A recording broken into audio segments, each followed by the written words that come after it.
بسم اللہ الرحمن الرحیم، الصلاۃ والسلام علی رسول اللہ۔ السلام علیکم۔ پروفیسر کلاڈیو فرنانڈس دنیا کی مشہور زمانہ ہارورڈ یونیورسٹی میں اعلیٰ افسران کے تعلیم سے متعلقہ ایک شعبہ میں اچھی قیادت کے عنوان پر لیکچر دیتے ہیں۔ میرا ان سے پہلا بالواسطہ رابطہ ان کی مشہور زمانہ انگریزی کتاب اٹس ناٹ دی ہاؤ اور دی وٹ بٹ دی ہو کے ذریعے ہوا۔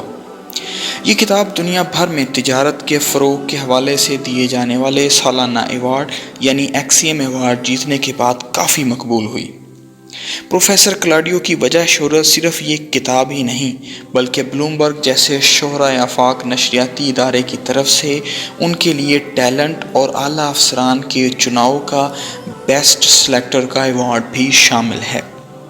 اس کے علاوہ انہوں نے ٹیلنٹ اور انتظامی صلاحیتوں پر درجنوں کتابیں اور کئی تحقیقی مسودے بھی لکھے ہیں، اور ان سب سے بڑھ کر ایک دلچسپ بات، اپنے ابتدائی تعلیمی شعبے کو بدل کر ایک یکسر مختلف شعبے میں اپنا نام کمانا بھی تھا۔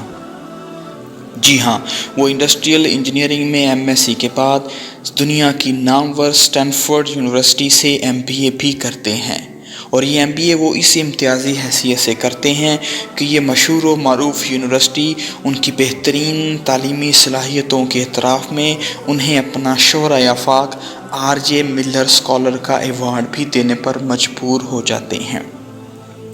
پروفیسر کلاڈیو فرنانڈس نے کچھ عرصہ پہلے ہارورڈ یونیورسٹی کے ایک میگزین میں نوجوانوں کے لیے ایک کالم لکھا کہ ناکامی سے بچنے کے لیے کامیاب لوگوں سے منسلک ہونا کیوں ضروری ہے۔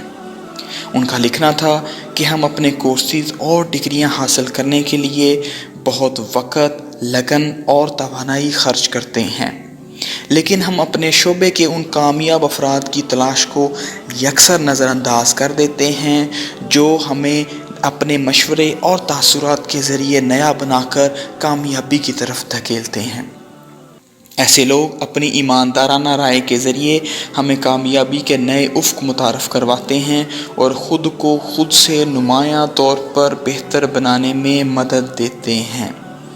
پروفیسر کلاڈیو کا لکھنا تھا کہ آپ ہمیشہ پہلے ایسے افراد کو ڈھونڈیں جن کی کامیابی آپ کے لیے ہمیشہ متاثر کن رہی ہے، پھر ان سے ملیں، ان کی کامیابی کی داستان سنیں، ان کے پیچھے جانیں اور ان سے مشورہ کرنے میں کوئی بھی ہچکچاہٹ محسوس نہ کریں، کیونکہ یہ چھوٹی پریشانی آپ کو بعد میں کیریئر کے ناقص انتخاب یا ملازمت کے غلط فیصلے سے ملنے والی مایوسی سے بچنے میں مدد دے سکتی ہے۔ ان سے یہ پوچھنے میں ایماندار اور صاف گو ہوں کہ خواب اور حقیقت کے درمیان فاصلہ کیسے طے کیا جاتا ہے، اور یقیناً صحیح معنوں میں عظیم لوگ آپ کی حوصلہ افزائی کر کے آپ کو کامیاب دیکھنا پسند کریں گے۔ آپ ان سے غیر رسمی ماحول میں اکثر ملاقاتیں کریں اور زندگی اور کیریئر کے متعلق بڑے سوالات پوچھیں، کیونکہ بہرحال کامیابی کی سیڑھیاں چڑھنے کے لیے تجربہ کار لوگوں کے مشورے کی روشنی کی ہر ایک کو ضرورت پڑتی ہے، اور یہ بھی ایک حقیقت ہے کہ ہمیشہ احمق اور بے وقوف لوگ تجربہ کر کے سیکھتے ہیں، جبکہ ذہین لوگ ہمیشہ دوسروں کے تجربہ سے سیکھتے ہیں۔ ناظرین و سامعین، امید ہے آپ کو ہماری آج کی یہ منتخب تحریر ضرور پسند آئی ہوگی۔ کمنٹ کر کے اپنی قیمتی رائے کا ضرور اظہار کیجیے گا۔ انشاءاللہ اگلی دفعہ آپ کے لیے ایسی ہی دلچسپ منتخب تحریر لے کر حاضر ہوں گے۔ تھینکس فار واچنگ، جزاکم اللہ خیر، السلام علیکم۔